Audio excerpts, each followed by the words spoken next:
I'm Holly Hancock, here today with About.com to give you an overview of Maslow's hierarchy of needs.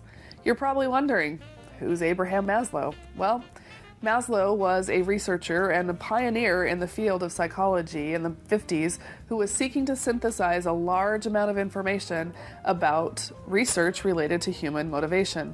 Ultimately, the fruits of his research were that he presented a hierarchy of needs categorized by two groups: deficiency needs and growth needs. The important thing about the hierarchy is that it's built on a foundation of basic needs that must be met and satisfied before higher levels of the needs are met. So, let's take a look at Maslow's hierarchy of needs. So the bottom of the pyramid for Maslow's hierarchy of needs are our physiological needs, those needs that are required for us to sustain life. Breathing, sleep, water, food, and even sex are important for us because we want to perpetuate the species. The next step up on the pyramid are safety needs. Needs are met when individuals feel safe and secure with no threat of physical or emotional harm. Those areas and safety concerns are going to be living in a safe area, medical insurance, job security, financial reserves. Difficult, I know, in this economy, but those things that are essential for us to survive. In the middle of Maslow's pyramid, we begin to see our emotional needs of love and belonging. Once a person has satisfied the physiological needs like sleep and breathing, and safety, living in a safe area and knowing that you are secure from threat or harm of danger, higher needs become more important. Our need for friends, our sense of belonging, and our ability to give and receive love. These are all emotional needs that need to be met as we continue through Maslow's hierarchy of needs. Next, it becomes important as autonomous human beings to experience a sense of esteem, to feel good about ourselves. We want to feel like we're important, that we matter. Those things that make us feel important and that we do matter on this earth are self-respect, achievement, attention, recognition, and our reputation. Finally, the apex of Maslow's hierarchy of needs is self-actualization. Self-actualization has been defined by self-help gurus and psychologists the world over. According to Maslow, self-actualization is the quest of reaching your full potential and being connected with the world. Some of those traits of being connected with the world and reaching self-actualization include truth, wisdom, justice, morality, and a lack of prejudice. Keep in mind, though, as you think about self-actualization, it's not an endpoint, it's not a destination, it's a journey, it's something we as humans are constantly trying to achieve. Finally, the benefits of understanding Maslow's hierarchy of needs. Well, if you are in a social and behavioral science field, a psychologist, a counselor, a social worker, it's important to know where your clients are on the pyramid. You must understand where your patients are before you are able to address, assess, or even work with psychological issues. It doesn't make a lot of sense to delve into a patient's negative childhood experiences when they're struggling to keep a roof over their head and maintain steady employment. Understanding Maslow's hierarchy of needs is a critical building block to understand other theories related to human growth.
A manager's attitude can greatly affect the work environment for employees. Today we're going to discuss McGregor's Theory X and Theory Y, and this has to deal with the perceptions that managers hold for their employees and the way that they generally behave.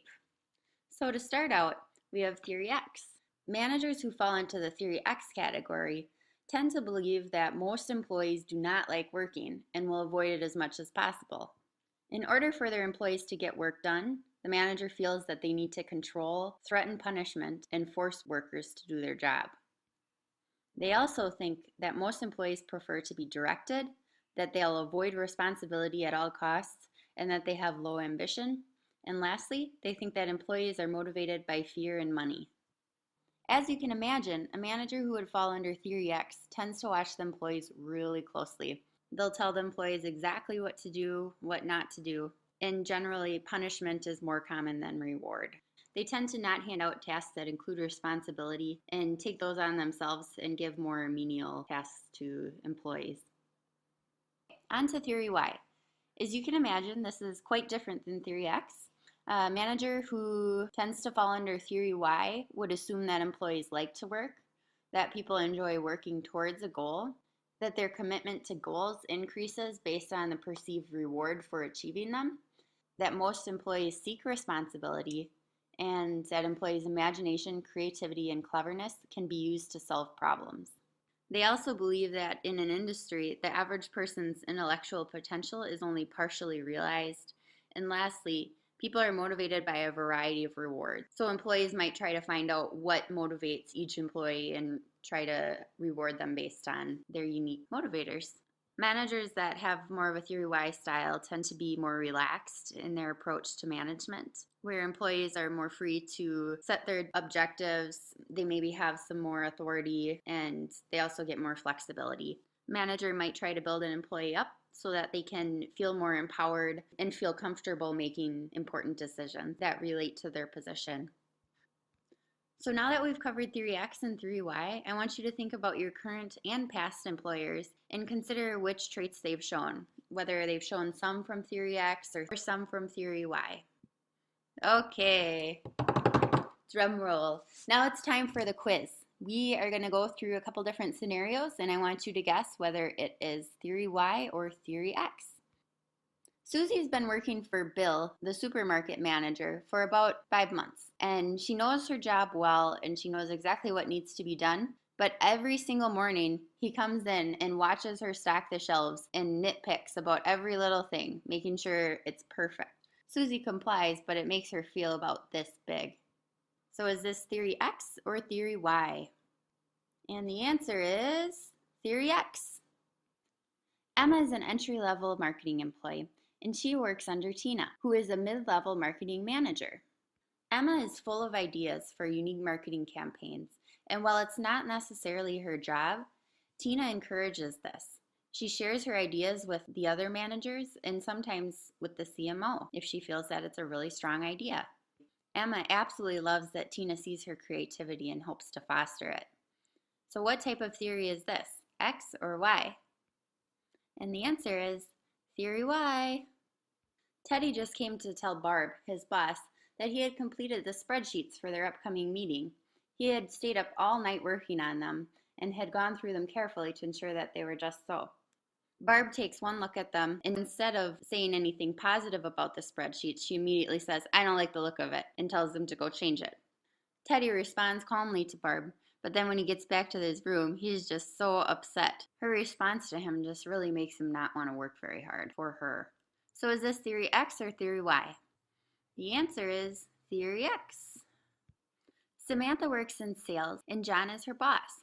She just landed a huge account, and she went in to tell him. John complimented her on how hard she's been working to land this account, and they did a little celebratory cheer. So which theory is this, X or Y? It is Theory Y. All right, so today we've covered the basics of McGregor's Theory X and Theory Y. I want you to think about these two management styles and the effect that they have on employees. And just remember this as you move forward, if you get into managerial positions, if that's the route you want to go, just to be aware of how these affect others and the tone that you want to set. Thanks for watching, everyone. Created using Powtoon.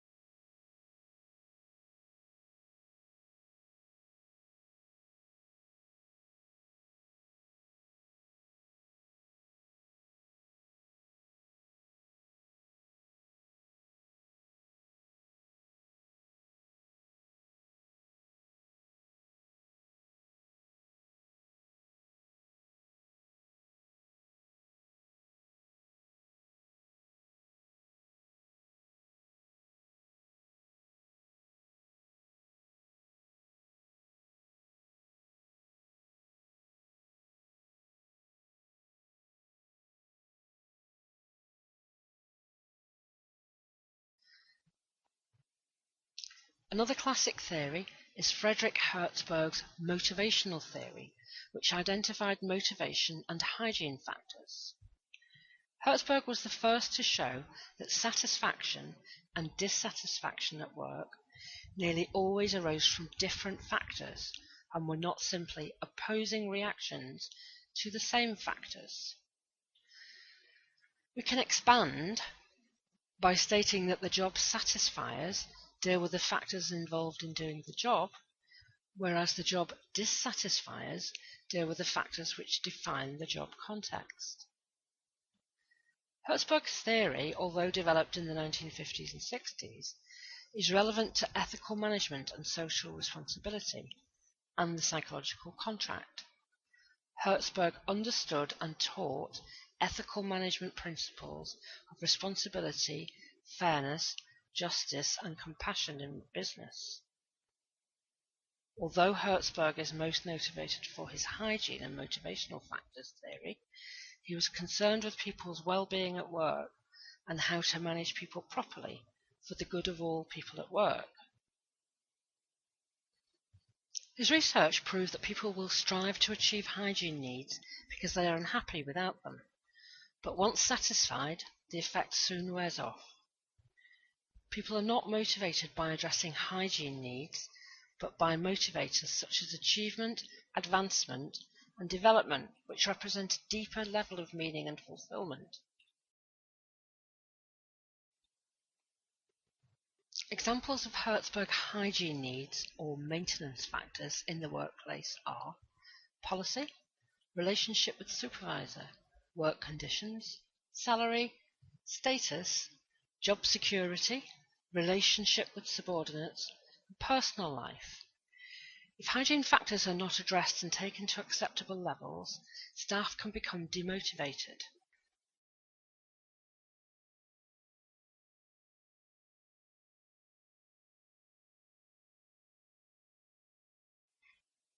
Herzberg research identified that true motivators were other completely different factors, notably achievement, recognition, work itself, responsibility, and advancement.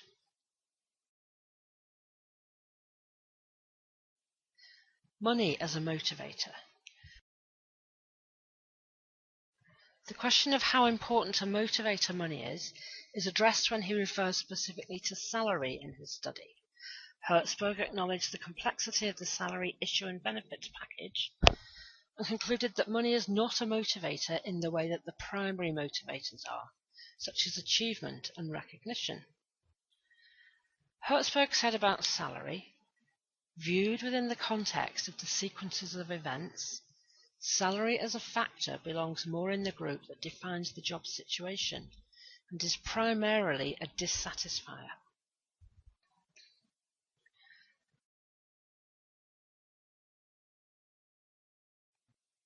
Surveys and research show that other factors motivate us more than money. For example, a survey by Development Dimensions International, which was published in the UK Times newspaper in 2004, interviews 1,000 staff from companies with each employed at least 500 workers. The survey found that many were bored, lacked commitment, and were looking for new jobs. In the reasons people gave for leaving their jobs, pay came fifth. The main reasons people gave were lack of stimulus and lack of opportunity for advancement. Both of these are classic Herzberg motivators. 43% wanted better promotion chances, 28% left for more challenging work, 23% were looking for a more exciting place to work, 21% wanted more varied work. Money is certainly important and a personal driver if you don't have enough for a civilized existence, or if you're saving for a house or a holiday. But for most people, money is not a motivator in itself. Actions to motivate employees may include: personally thank them for their efforts, listen to them, involve them in an issue wider than their workload, how the team, department, company is doing, how their actions fit, how they can make a difference. Give feedback, create a fun, open environment, involve them in decisions, reward their performance, give them a sense of ownership, provide development opportunities, promote good staff, encourage poor staff to leave, celebrate success.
David McClellan proposed that one's needs are acquired over time as a result of their experiences, a notion that soon turned into what is now known as the acquired needs theory. As McClellan studied the needs of various individuals, he was able to classify them as either being achievement, power, or affiliation-based. That is, that every person holds an aspiration for achievement, power, or affiliation. Interestingly, each person has a tendency to be motivated by one of these needs more so than by the other two. Consequently, a person's behavior and performance at work is strongly influenced by the most meaningful of the three needs. The need for achievement is greatest for those individuals who have a strong desire to excel. Achievers seek neither power nor approval. Rather, their only focus is on success. Achievers prefer work that has a moderate chance for success, about 50-50, and tend to avoid situations that are low risk and those that are high risk. Low risk situations are avoided because of the presumed ease of accomplishment related to low risk activities, and the belief that things which come easy are not a true measure of success. High risk situations are avoided by achievers because of the fear that success might be more related to luck than actual effort. Achievers need to be able to see the correlation between the level of effort they exert and the success that results. The achiever prefers to work alone or with other achievers. Managers of achievers should work to provide them with challenging projects filled with attainable goals. For example, because Maria has a high need for achievement, her manager, Sam, might ask her to work independently on projects that allow for her to use her knowledge and skills in a way that challenges her, but at the same time provides her with a clear path for how she can successfully accomplish her task. Additionally, achievers appreciate managers who provide frequent recognition of how well they are doing so that they can monitor their progress, making feedback extremely important to achievers. Those with a high need for power seek agreement and compliance. Approval and recognition are not of their concern. Managers of power seekers should provide them with an opportunity to manage others. However, they must pay special attention to the type of power seeker they are. Power seekers who are after personal power have a strong desire to control others or cause them to behave in a way that is consistent with the power seeker's wishes. For example, Sean has a high need for personal power and often manipulates his employees to do his work for him. He later takes credit for it. On the other hand, those power seekers who need institutional or social power work to use their power to help mobilize efforts aimed at organizational goals. For example, Marco has a high need for institutional power and is regarded as a person who is capable of bringing necessary changes to the organization due to his charisma and ability to assemble and motivate employees to work towards some organizational goal in the matter of minutes. As you might have guessed, because Marco is a manager with a high need of institutional power, he is far more effective as a manager than Sean, who has a high need for personal power. Being liked by others is the main goal of people with a high need for affiliation. Affiliation seekers are more interested in approval rather than recognition or power, and will consequently act in ways in which they believe will earn the endorsement of others. They also tend to avoid conflict with others at all cost.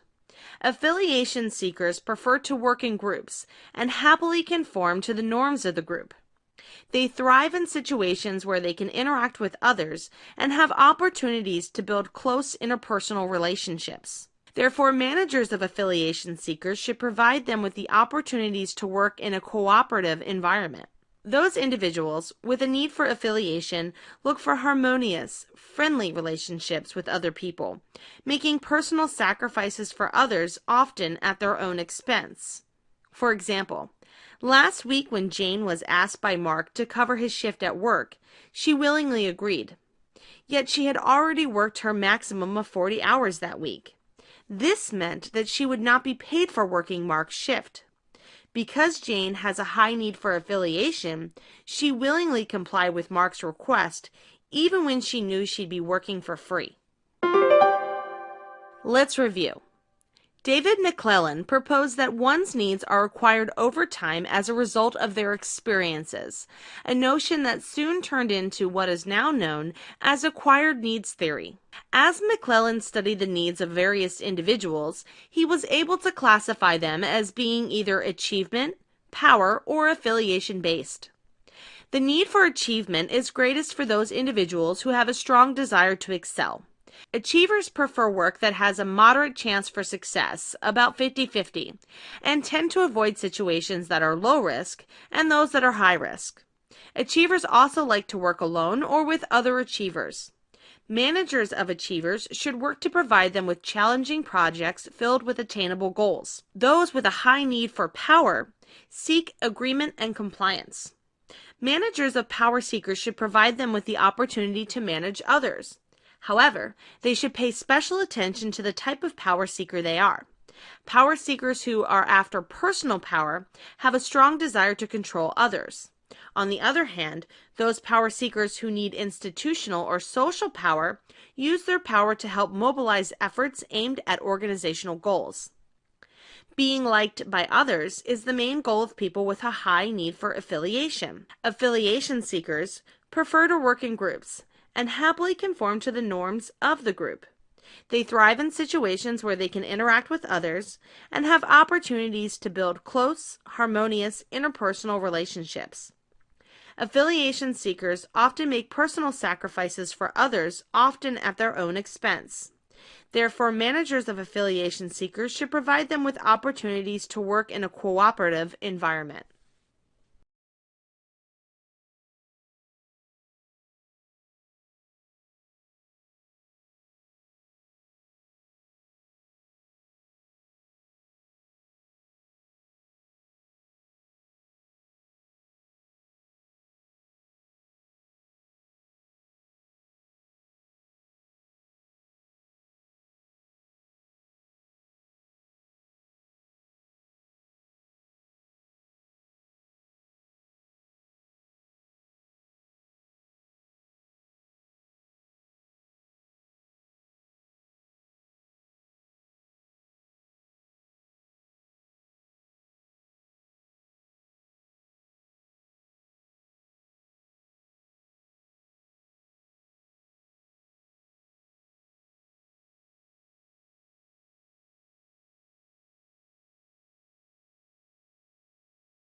It is Ryan's first day at his new job at StopMommy.com, and he's waiting for his manager to take him on a tour of the facility. Ryan's manager, Jessica, greets him and explains that he may see some unusual things on the tour, but that she will explain everything to him along the way. Jessica begins the tour by showing Ryan a picture of the man Edward Thorndike, who deeply inspired the founder of StopMommy.com. She explains that Thorndike was a psychologist who, in 1911, developed the law of effect, which states that behavioral responses to a stimuli that are followed by a satisfactory response will be strengthened, but responses that are followed by discomfort will be weakened. Essentially, behaviors that are rewarded are often repeated, and those behaviors that are not rewarded are less likely to occur in the future. This law of effect was later translated into a theory of employee motivation known as reinforcement theory, which Jessica clarifies as a theory that looks at the relationship between behavior and its consequences. The defining factor of reinforcement theory is, of course, reinforcement, which can be either positive or negative. Positive reinforcement uses favorable consequences that reinforce the desired behavior as the correct behavior. For example, when a sales representative meets a sales quota, a desired behavior, she is rewarded with a pay bonus, positive reinforcement, making it more likely for the sales representative to want to repeat that same behavior that resulted in the positive reinforcement. Negative reinforcement, also referred to as avoidance, rewards a behavior by removing negative or undesirable consequences, which strengthens the probability that the behavior being repeated. For example, if the sales representative does particularly well in one region behavior, she is rewarded by not being asked to work in a more challenging regions where sales have been difficult to achieve. Negative reinforcement.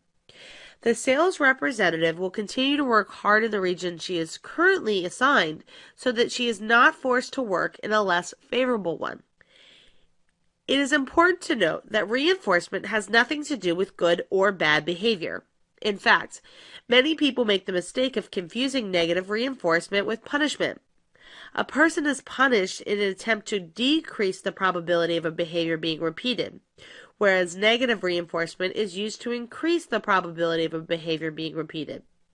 Both positive and negative reinforcement have the ability to increase the likelihood of a desired behavior being repeated.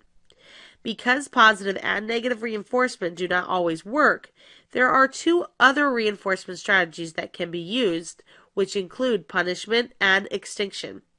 To better help you understand how all four of these reinforcement strategies are used to influence behavior through consequences, let's continue along with Ryan and Jessica on their tour. After explaining reinforcement theory, Jessica begins introducing Ryan to some of his coworkers and showing him where his new desk will be located. Jessica then leads Ryan down a long hallway and points to a door with the words "positive reinforcement" written on it. Jessica asks Ryan to open the door, which made Ryan a bit nervous.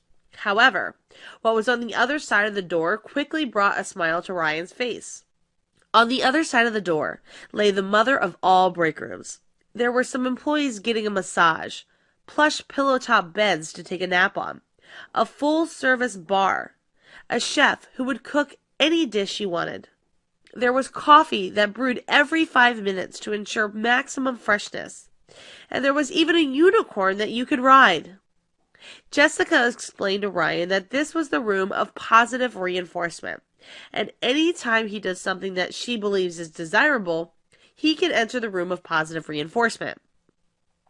Positive reinforcement is used to reward desired behavior with the intent of increasing the likelihood that the pleasing behavior will be repeated.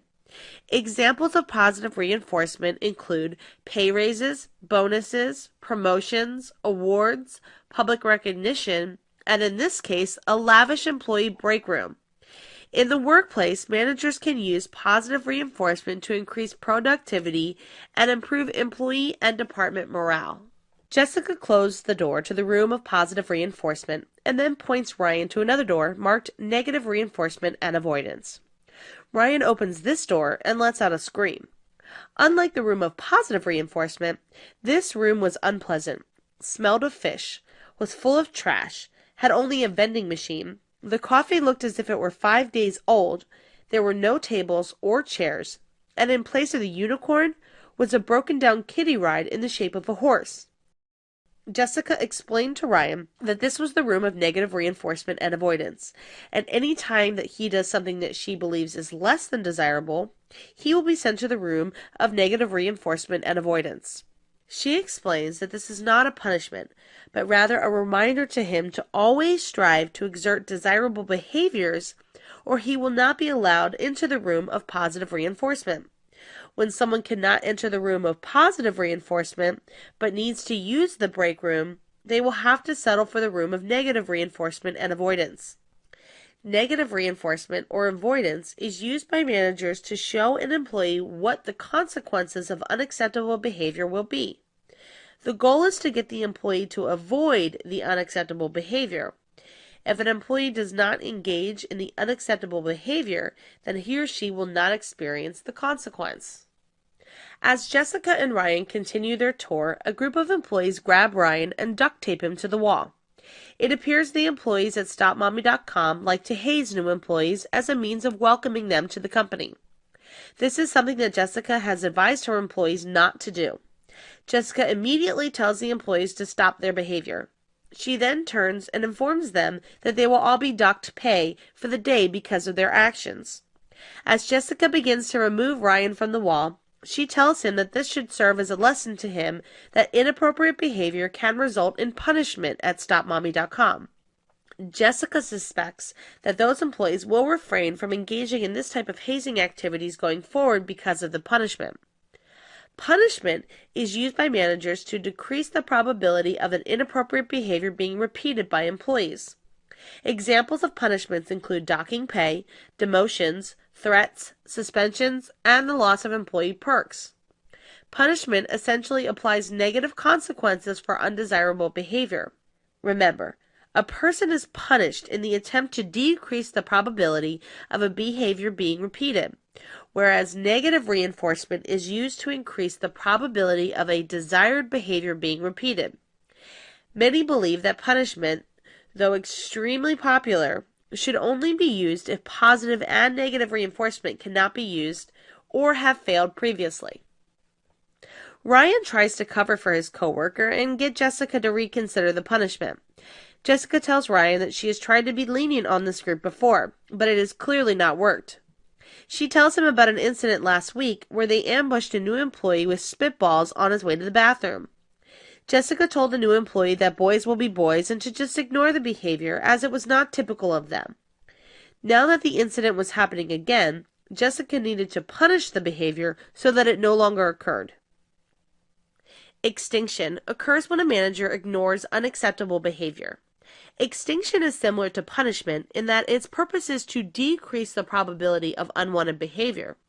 Neither positive nor negative reinforcement is used in hopes that the behavior will resolve itself.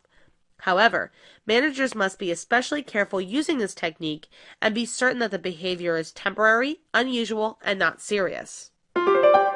Let's review.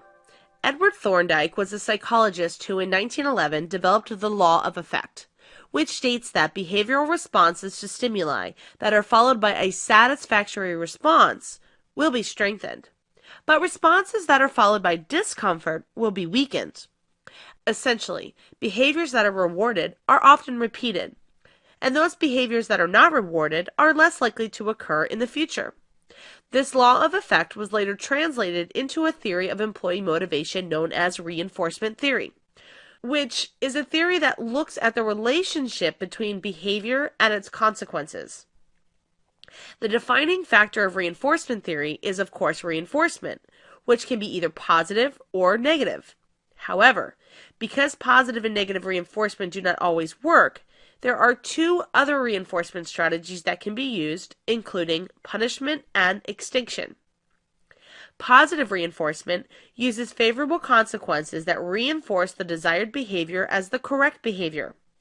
It is used to reward desirable behavior with the intent of increasing the likelihood that the pleasing behavior will be repeated.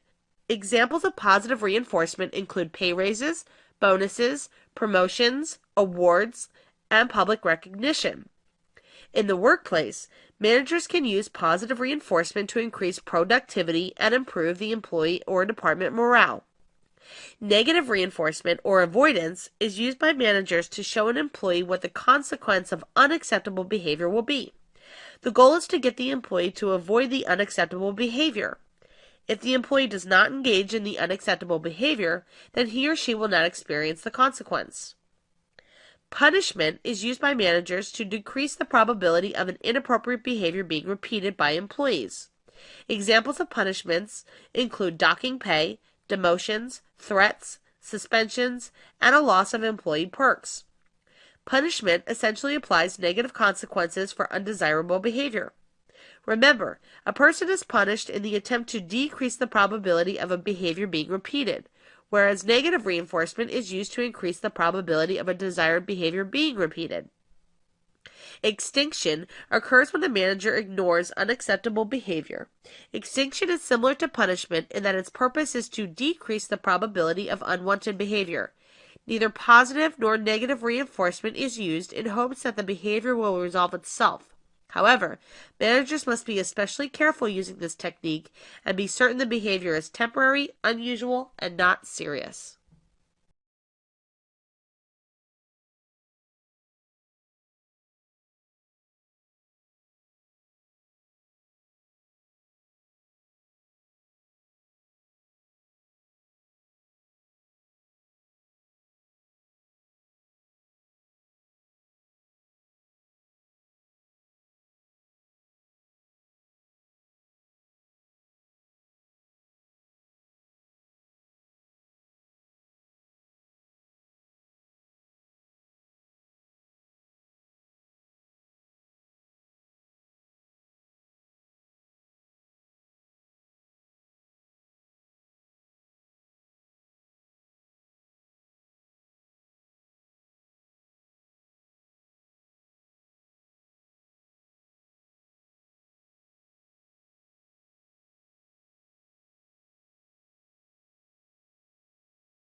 Hi, I'm Dr. Ben Barron, and let's talk about employee motivation, equity theory.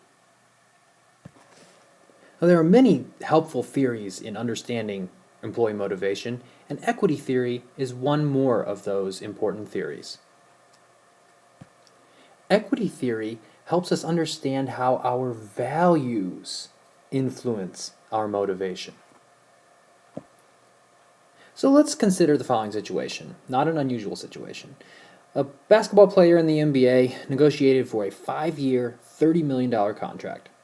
Now, in year 3 of this 5-year contract, that player has a great season and says, you know what, I want to renegotiate my contract or I'm going to sit out the next season.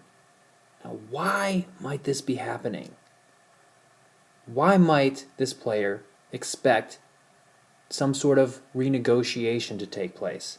Well, the answer to this is at the heart of equity theory.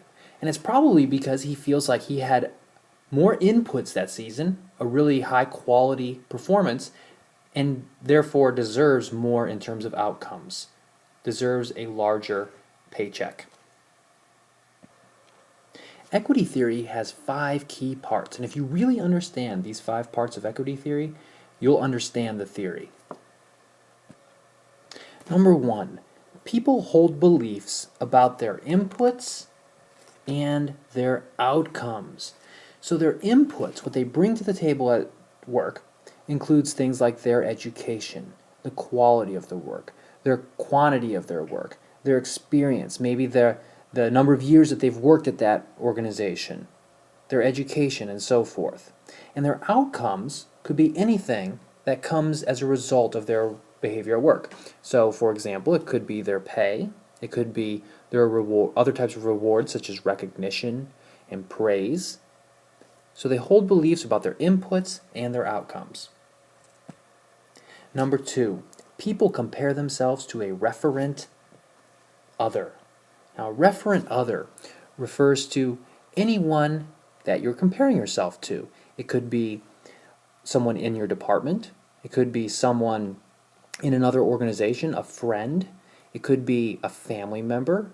It could even be yourself from a previous job or some sort of idealized version of yourself, what you think you ought to be getting in terms of your inputs and outcomes. Number 3, people form beliefs about others' inputs and outcomes. So they're not only comparing themselves to a referent other, but they're starting to form beliefs about what they bring to the table and what they get out of the job. Number 4, people compare their input-outcome ratio with others' input-outcome ratios. So they're saying, this is what I bring to the table, this is what I put into my work, and this is what I get out of it. And they're saying, well, I'm comparing myself to this other person, and this is what they're getting out of their job for what they put into it. So they compare those ratios. And number 5, perceptions of inequity, when they're comparing those ratios, motivate behavior to restore equity. And when people compare themselves with each other in this way, they may react in one of 3 basic ways.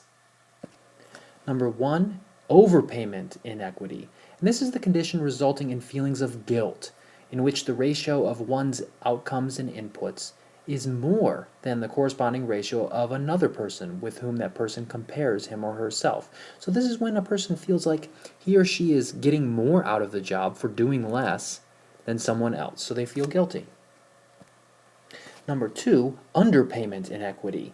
This is the condition that results in feelings of anger, in which the corresponding ratio of one's outcomes and inputs is less than the ratio of another person with whom you're comparing yourself. So this is when you think you're getting less out of the job than someone else who brings the same or less to this table in terms of their job.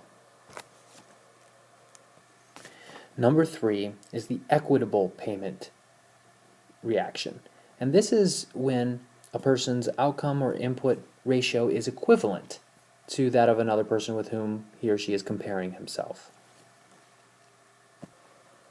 So let's do a quick example.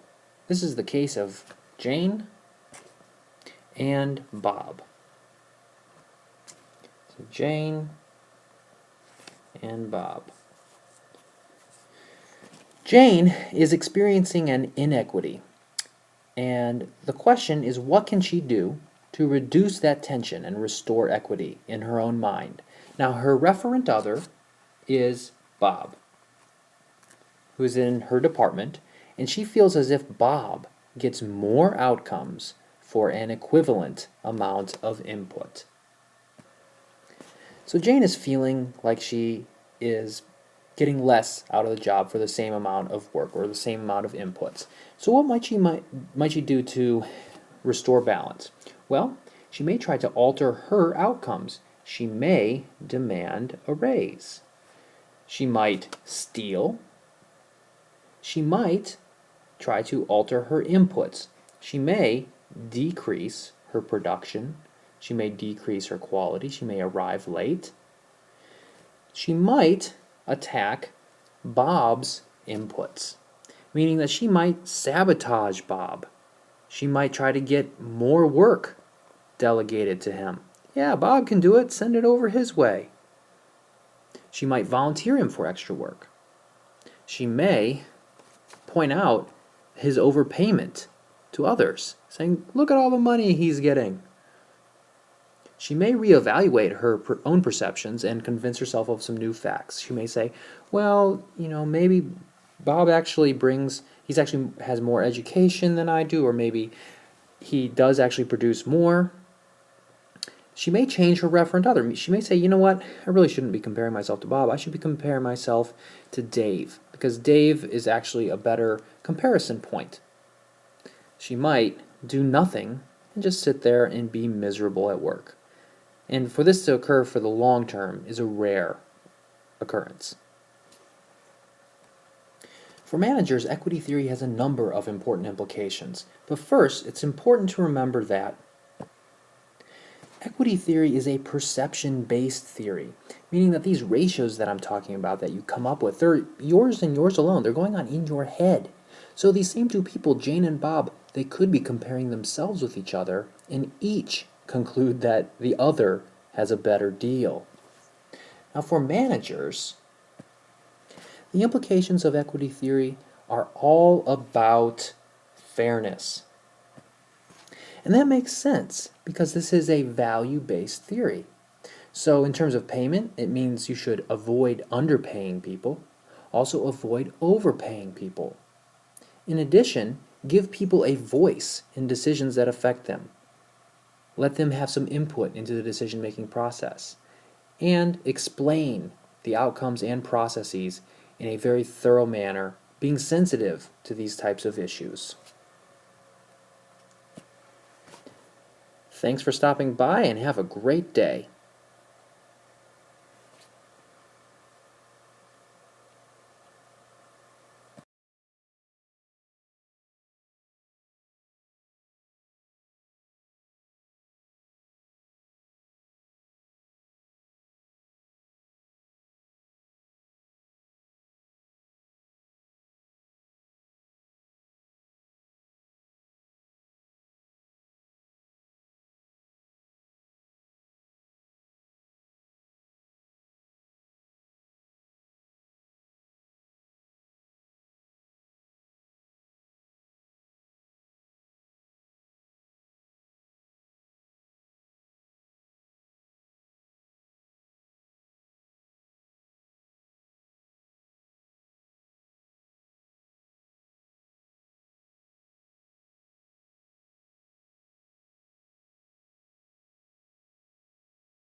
Hi, I'm Dr. Ben Barron, and let's talk more about employee motivation with a focus on expectancy theory. Expectancy theory is one of many theories that helps us understand how people think and why they behave as they do at work. Expectancy theory helps us understand the thought process behind how people choose to behave at work, and there are a few key principles that we can understand to get us started with expectancy theory. First, people want to maximize pleasure and minimize pain. Second, human behavior is rational. People's behavior results from conscious choices among alternatives that they weigh equally, and they have complete information about these alternatives. Furthermore, they choose the alternative that has the greatest force. And so, we can think of it this way, that our motivational force is a function of three things. First, it's a function of our expectancy, or what we also can refer to as our effort to performance expectancy, times our instrumentality, also known as the performance to outcome expectancy, times the valence, or the value that we place on some particular outcome. We're going to use this type of formula to work through what expectancy theory helps us understand. So to further unpack expectancy theory, let's think about the chain of events that occur in the course of trying to get something that you value, some outcome that you value as part of your work.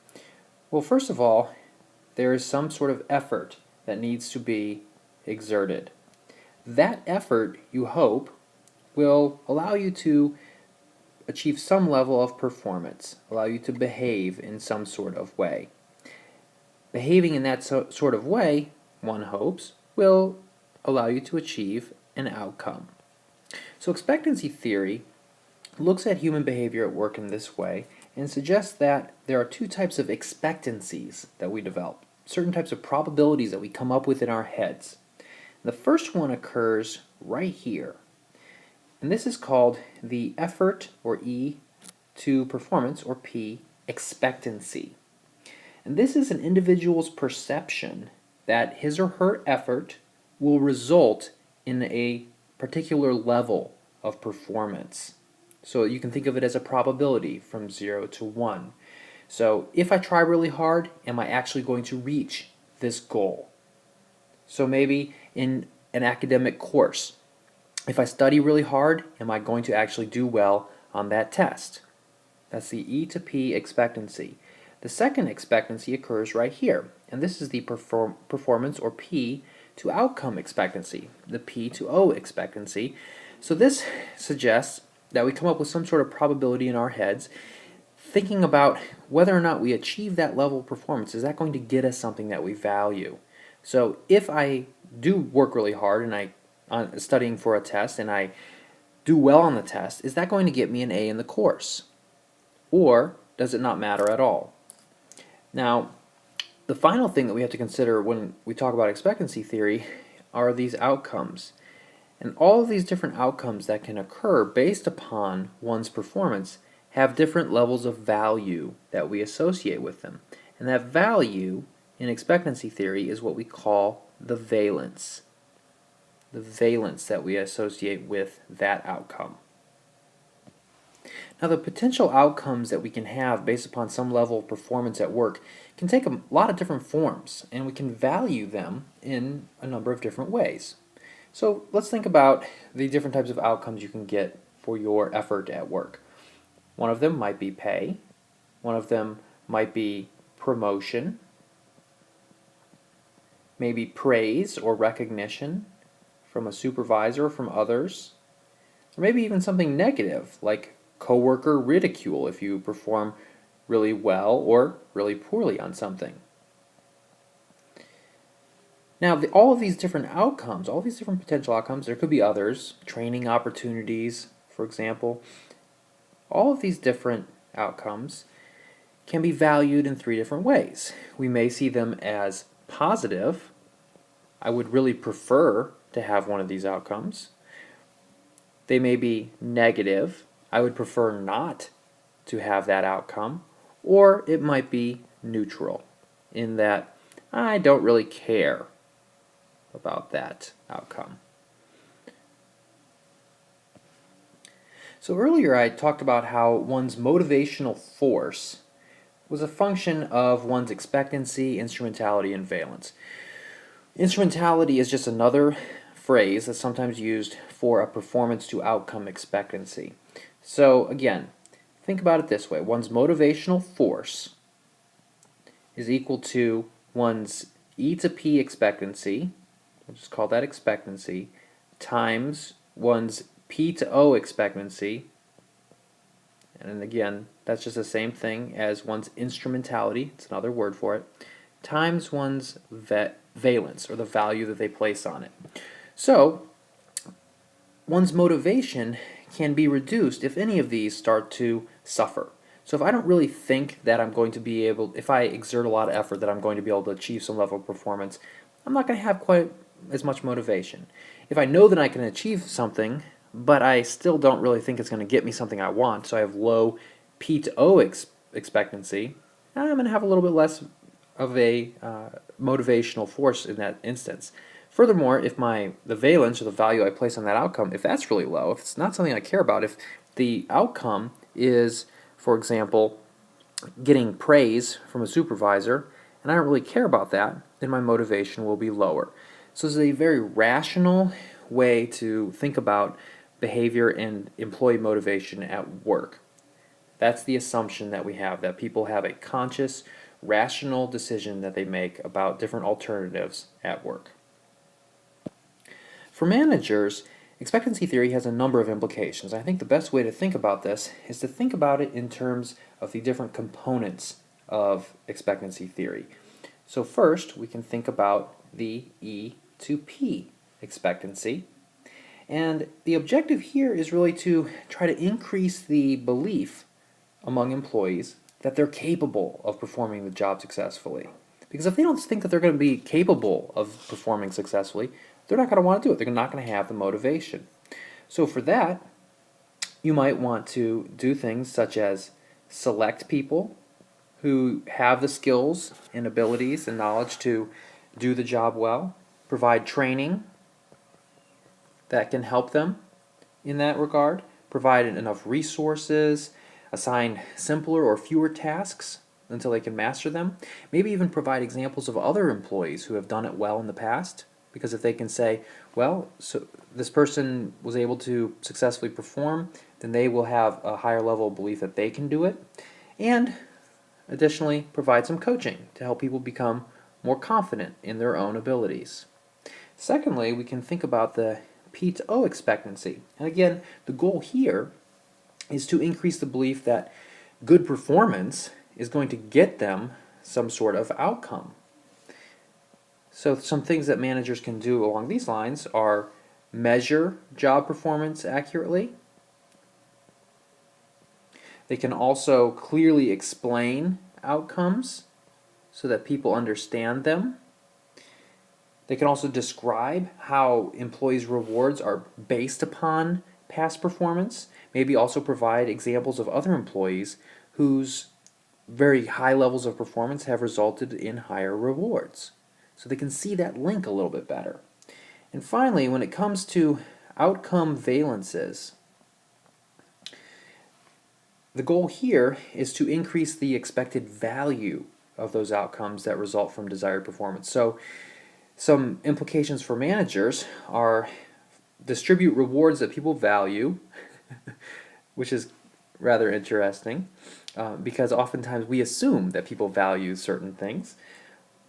So tasty rewards, things that people value.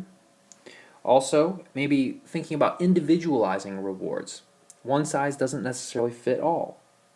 And finally, minimize the presence of outcomes that might contradict other outcomes. So if people are getting a lot of pay for a certain type of performance, but at the same time, another outcome is that they're not getting any kind of recognition for their efforts, that could be some sort of negative effect on their motivation. So making sure that there's consistency in the rewards that are being offered and those outcomes. Thank you very much for stopping by and have a great day.